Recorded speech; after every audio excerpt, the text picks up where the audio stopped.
Years ago, outside a busy restaurant, there was a 17-year-old girl begging for money. She held a child in her arms. She was too skinny, dirty, and tired. No one paid any attention to her. A few minutes later, exhausted, she sat on the curb, holding her baby, listening to the hungry cries of her newborn. She didn't know what to do. A car pulled up beside her. A lady walked out and took her hand. "Stand up, sweetheart." The young girl stood. "Why are you here?" The young girl told the lady her story. Her boyfriend abandoned her when he knew she was pregnant, and she didn't know anyone else in the city. She didn't know where to go or how to get her next meal. The lady listened to this story without interrupting. "My name's Griselda," she said. "I've got a place that you can go to. I've helped many women just like you. Will you come with me?" Desperate, the young girl joined the woman in her car. She took her to a shelter for women in need. The young girl had heard stories about shelters, but this was nothing like the accounts she'd heard. It was neat, friendly, and warm. It was a place where women regained their dignity and cared for their children. It was blissful. Griselda was a rich businesswoman, but the shelter was her passion. She funded it and searched the streets looking for women who needed help.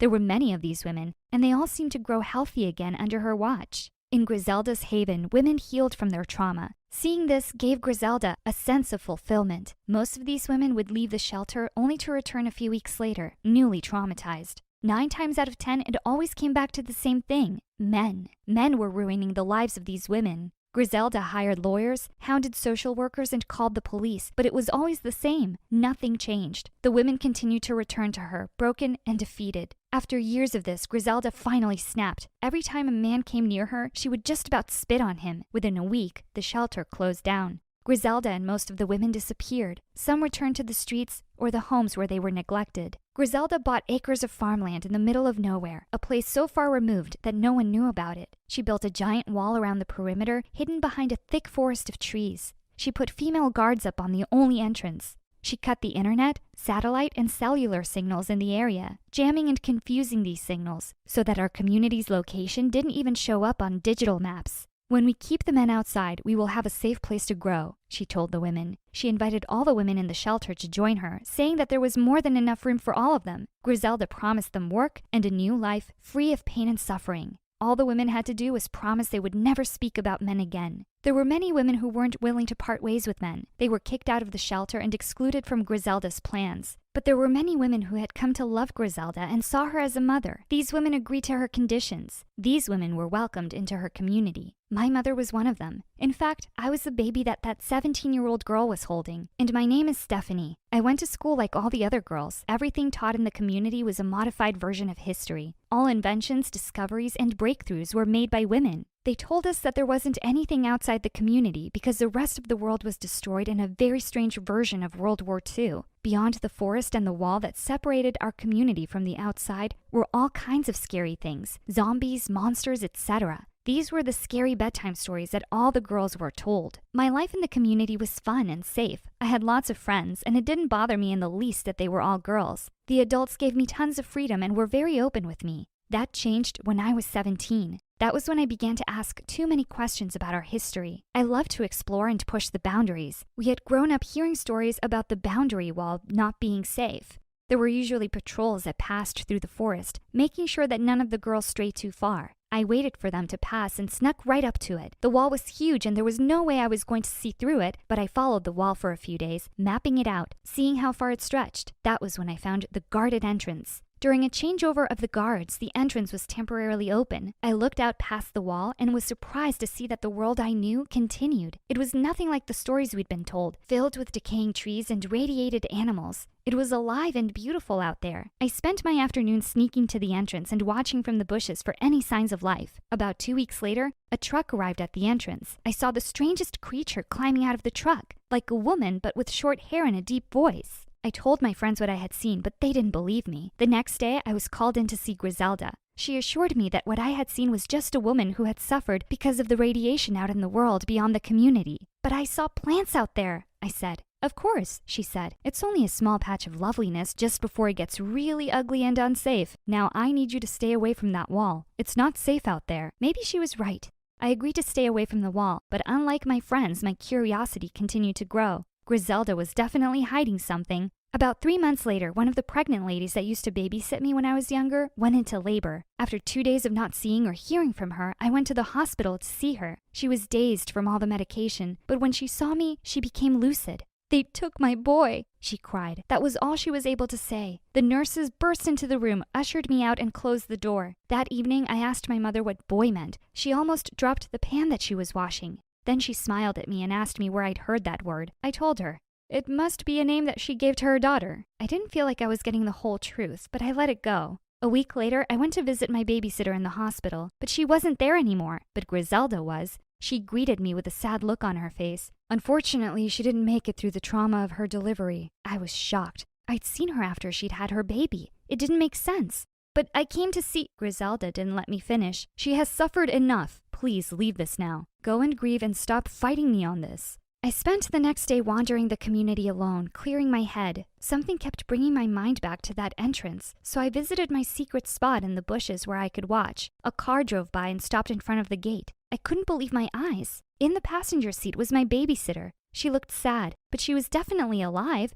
Griselda was driving the car. After signing the paperwork, the gate opened and the car drove out. I was confused, angry, and hurt. Nothing was making sense. I could tell that people were lying to me, but I didn't know why. Even my own mother was holding back on the truth. I decided not to tell her anything. I wanted to do my own research. After conversations with my friends, I discovered that something strange often happened to the pregnant women in the community. About 60% of their children didn't make it. Most of these women either died or were committed to a wing in the hospital for the mentally unstable. So I put in a request to intern as a nurse at the hospital. It took me a few weeks to earn the trust of the head nurse, but eventually I did. She started to relax around me. When I knew I could take the chance, I asked her about the patients in the mentally unstable wing. "You don't want to go in there," she said. "Just a lot of sedated women." I told her that I wanted the hands-on experience. I asked her if I could just work there for a day. "Okay, but just for a day." I visited the wing and found that these women were still alive. While many of them were heavily sedated, there were 2 or 3 that were awake and willing to share their stories with me. "No boys allowed in the community," one lady told me.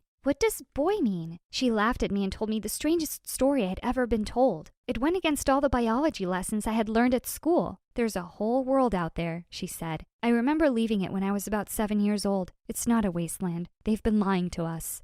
Obsessed with finding answers, I snuck up to the fence and waited for an opportunity to sneak out. A delivery vehicle arrived. As they were unloading the truck, I slipped into the back. We drove for about an hour. When the truck stopped, the back was opened. I slipped out undetected. I walked into a tall building, bigger than anything that I'd seen in the community. It was filled with stores of every kind. And more than that, it was a mix of people. Lots of women, but also lots of these other strange creatures. One of these strange-looking women came up to me. "Are you okay? You look lost," he said. He was about the same age as me. I told him it was my first time here. He offered to show me around because his friends had bailed on him and he had some time to kill. He took me from store to store, but I barely heard what he said. I was more fascinated by him. "What kind of girls are you?" I asked him. He laughed. "I hear you. I should probably get my hair cut pretty soon." I had so many more questions for this stranger, but I didn't get a chance to ask any more. I felt a hand on my shoulder. I turned around. It was Griselda. "Excuse us, young man," she said to the boy. "We need to leave." He smiled and waved at me, and then walked away. I pulled away from Griselda. "I'm not going anywhere with you,"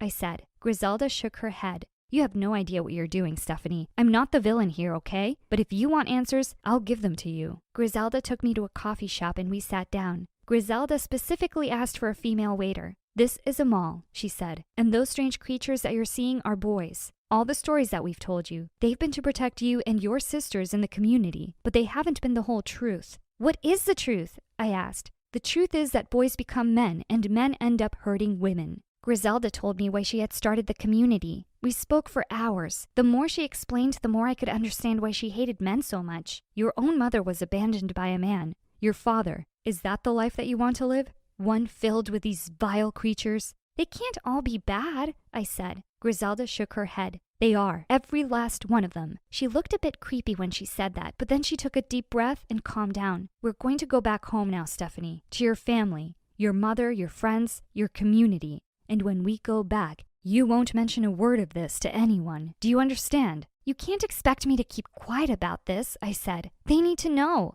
Griselda slammed her fist on the table. "No one needs to know anything. I've been patient with you, but if you want to infect the minds of my community with what you've seen here today, I'll make you pay for it." She grabbed my wrist and told me that it was time to go. I tried to pull my hands free, but she wouldn't let go. I shouted for her to stop. A male security guard came over to us and asked if everything was okay. Griselda smiled at him and told him that she was my grandmother, and we were just leaving, but I wasn't going anywhere. "Help me," I said. "She's not my grandmother, and I don't want to go with her." Griselda tried to run then, but the security guard stopped her. We were taken to a room and held there until the police arrived. They questioned me in a separate room to Griselda. I told them my story. They couldn't believe what I was telling them. Griselda didn't say anything until her lawyers arrived. There was an army of them. Ironically, some of them were men. "I'm not doing anything illegal," she said to the police. The police said they'd need to investigate. I was kept in a safe house while the police performed their investigation. I watched television for the first time. It blew my mind. I surfed the internet and even signed up for a few social media accounts. I couldn't believe that there was a whole world of information out there and anyone could access it for free. I also watched the news from all over the world. It was there that I saw regular updates about what was happening with Griselda and the community. It turns out she had broken the law, and she had hurt a lot of women who didn't want to play by her rules. I felt sorry for her, though. I knew that she just wanted to help. Her anger had overcome her. I testified against her in the court case. Griselda's lawyers kept her out of prison, but she had to give up the farmland and the community. The court ordered her to create a rehabilitation program for all the women who lived on her compound. I spent the next year learning about the real world, about real history, real boys, and everything else that actually happened. I have to admit, Griselda was right. The real world was a mess, but it was real, and I prefer it that way. Some of the other girls didn't cope in this new world. They struggled and wanted things to go back to the normal that they remembered. I did my best to remind them about the truth. The world is a harsh place, but running and hiding is not a solution. The best that we can do for ourselves is not wish that things were easier, but rather that we were stronger. Strong enough to take on the challenges that we face. Most of the older women were angry with me. They wanted things to go back to normal. My mother was one of them. She was disappointed in me and barely spoke to me for the first month. Since then, things have become a lot better between us. After my year of rehabilitation, I started college with a few of the other girls from the community. It was great to be in a place where I was free to ask questions and find answers. A place that encouraged me to be curious. It's the reason why I'm studying to become a lawyer. To make sure that the truth has a voice. It's also nice to have boys around on the campus. I haven't had the courage to start dating anyone yet, but one day I will. Although Griselda did the craziest and creepiest thing ever, I've learned something from her. I will never, ever allow anyone to mistreat me.